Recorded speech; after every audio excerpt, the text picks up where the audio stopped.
बिस्मिल्लाहिर्रहमानिर्रहीम। नाज़रीन अस्सलाम वालेकुम, मैं हूँ इमरान वसीम। नाज़रीन, पाकिस्तान तहरीक-ए-इंसाफ के एक सीनियर रहनुमा हैं जो पंजाब के वज़ीर आला चौधरी परवेज़ इलाही पर फट पड़े हैं।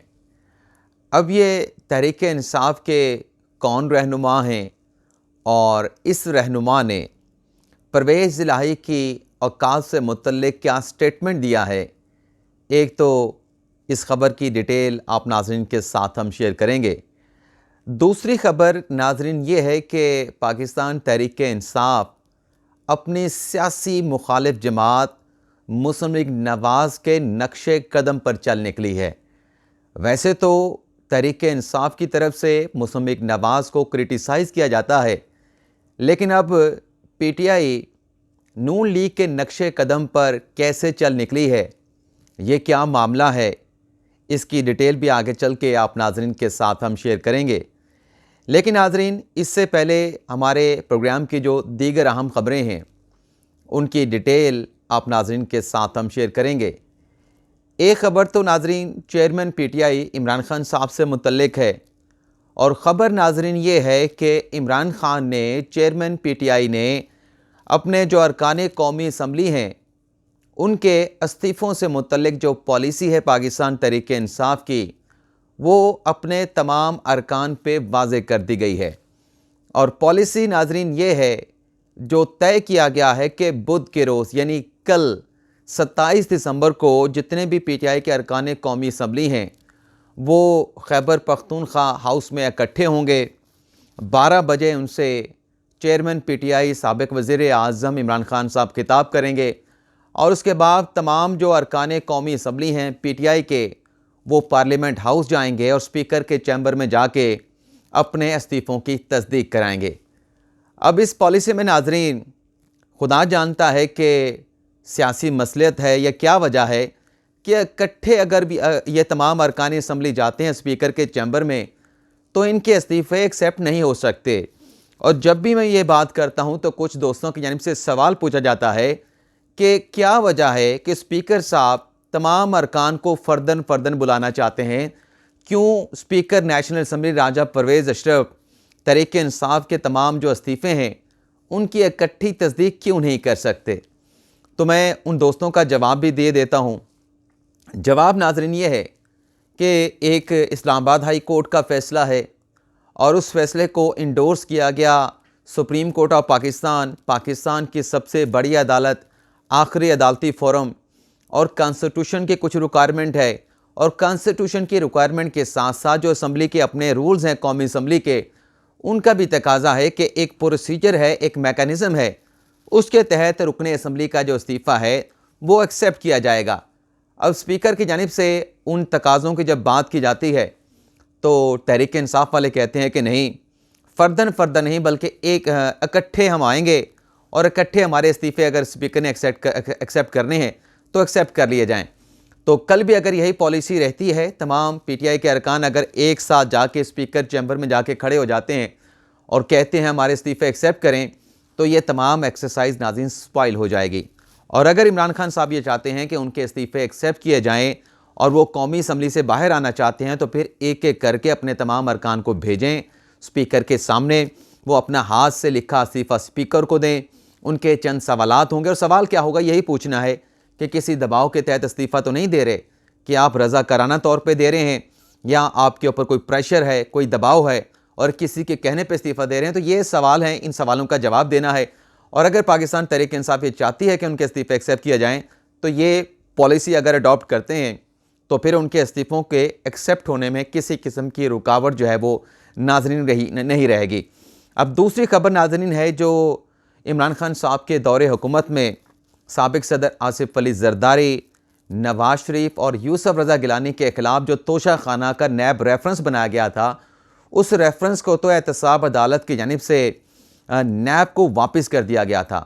लेकिन अब एहतसाब अदालत ने उस तोशा खाना रेफरेंस को नैब को वापस भिजवाने का जो तहरीरी फ़ैसला है वो नाज़रीन जारी कर दिया गया है। और एहतसाब अदालत नाज़रीन अपने फ़ैसले में ये लिख रही है कि नई नैब तरमीम के ख़िलाफ़ अब नैब का जो दायरा अख्तियार है वो 50 करोड़ से ज़्यादा का अगर कोई रेफरेंस है तो उस पर एहतसाब अदालत समाअत कर सकती है।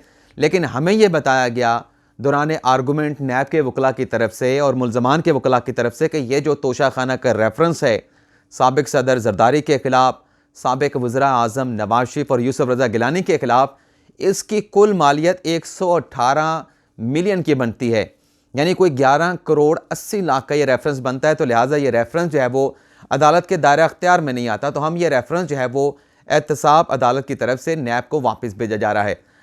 अब नाजरीन, इस पर मैं अपना इनपुट भी आप नाजरीन के सामने रख देता हूँ। पहले तो नाजरीन, अब ये रेफरेंस वहाँ से वापस आया है, नैब को इस रेफरेंस को मुतलका फोरम पे भिजवाना चाहिए। यानी नैब के दायरा अख्तियार से अगर ये केस ख़त्म हो गया है तो इसका ये मतलब नहीं कि ये मामला अब किसी फोरम पे काबिल समाअत नहीं रहा। नैब इसका जायज़ा लेके इसे मुतलका फोरम पे भेज दे। और तोशाखाना के मामला के हवाले से नाजरीन मेरी एक प्रपोज़ल है, और प्रपोज़ल नाजरीन ये है कि जो लाहौर हाई कोर्ट में केस चल रहा है तोशाखाना के हवाले से, और इस्लामाबाद हाई कोर्ट में आज अबूज़र सलमान न्याजी की दरख्वास्त पे समाअत हुई है। ये जो मामला अदालतों में जा रहे हैं और सवाल उठता है कि तोशाखाना को कारोबार की जो है वो एक दुकान बना लिया गया है। तो जहाँ जितने भी तहाइफ हासिल किए गए हैं माजी में, जिस पब्लिक ऑफिस होल्डर ने तहाइफ हासिल किए हैं, नो डाउट के उन तमाम की डिटेल अवाम के सामने आनी चाहिए। अवाम को पता चलना चाहिए कि किस किस ने तोशाखाना की बहती गंगा से हाथ धोए हैं।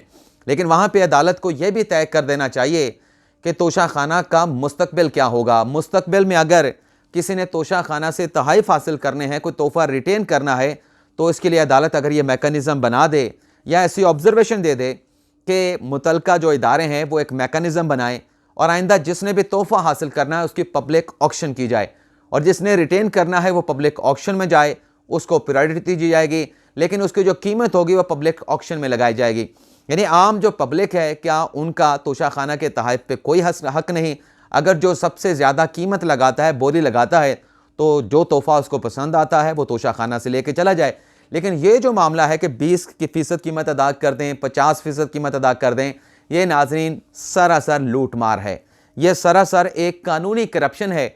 और तोशाखाना के अभी हालिया रिसेंट पास में जितनी भी चीज़ें सामने आई हैं, उनने उन तमाम मामलात ने अवाम की आंखें खोल दी हैं कि ये एक ऐसा मामला है जिसमें पता नहीं कितने लोग जो हैं वो पैसा बना रहे हैं 20% अदा करके, और 80 रुपये कमा लिए।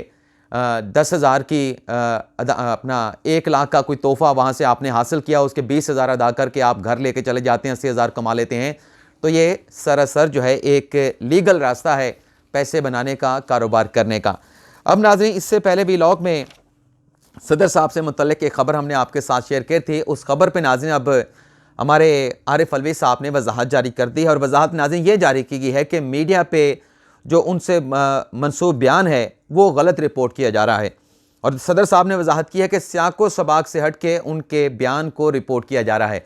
अब सदर साहब कह रहे हैं कि उनके बयान को सियाको सबाक से हट के रिपोर्ट किया जा रहा है, यानी पूरा मीडिया, तमाम चैनल्स गलत रिपोर्ट कर रहे हैं। जिनकी मुलाकात हुई, जिन साफ़ियों ने सवालात किए, वो उस बयान का सियाको सबाक गलत समझे।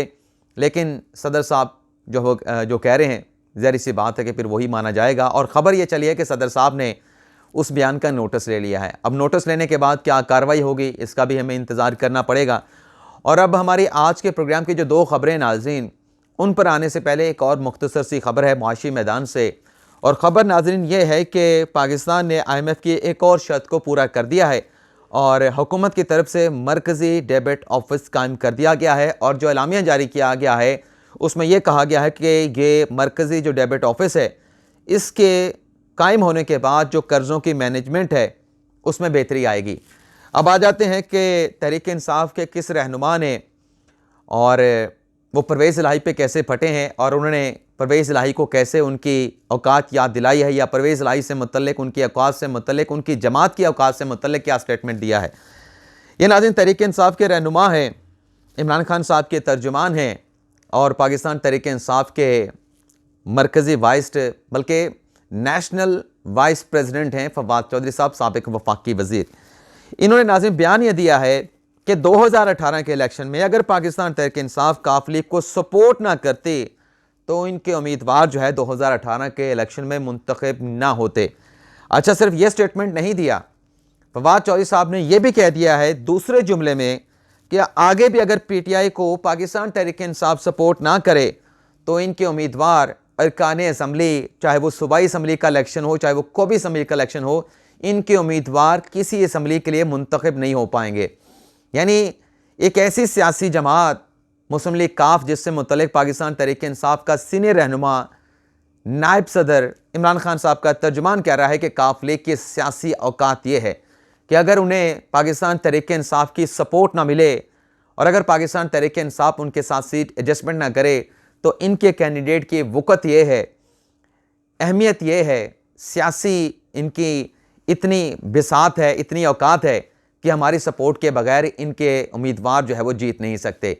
यानी सियासी औकात तो बता दी परवेज़ इलाही साहब ने, लेकिन उसके बावजूद भी वज़ीर आला काफ लीग का है चौधरी परवेज़ इलाही साहब, और सीट एडजस्टमेंट भी पाकिस्तान तहरीक इंसाफ ने काफ लीग के साथ करनी है।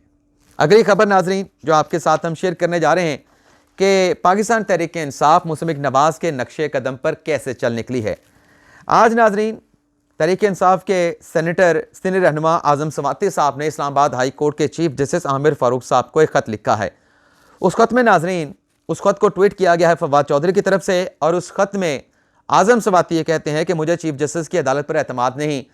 और आप नाज़रीन को पिछले व्लॉग में हमने बताया कि जो उनकी दरख्वास्त ज़मानत है उस पर आज इस्लामाबाद हाई कोर्ट के चीफ जस्टिस आमिर फ़ारूक ने समाअत करते हुए मुतल्लिका फ़रीक़ैन से 2 जनवरी तक जवाब तलब कर लिया है। लेकिन आज़म सवाती साहब ने उन जज साहब पे इस्लामाबाद हाई कोर्ट के चीफ जस्टिस पे अदम एतमाद का इज़हार कर दिया। और आज़म सवाती साहब अपने लेटर में ये कहते हैं कि I-9 में CIA में सब जेल में डिप्टी सुपरिटेंडेंट को ख़त जमा करवा दिया है। आज़म सवाती ने, ये जो खबर आई है मैं खबर आपको बता रहा हूँ, आज़म सवाती ने ख़त इस्लामाबाद हाई कोर्ट के चीफ जस्टिस तक पहुँचाने के लिए जमा करवाया। आपके फ़ैसले में ताख़ीर की वजह से मुझे अगवा करके बलूचिस्तान और फिर सिंध ले जाया गया।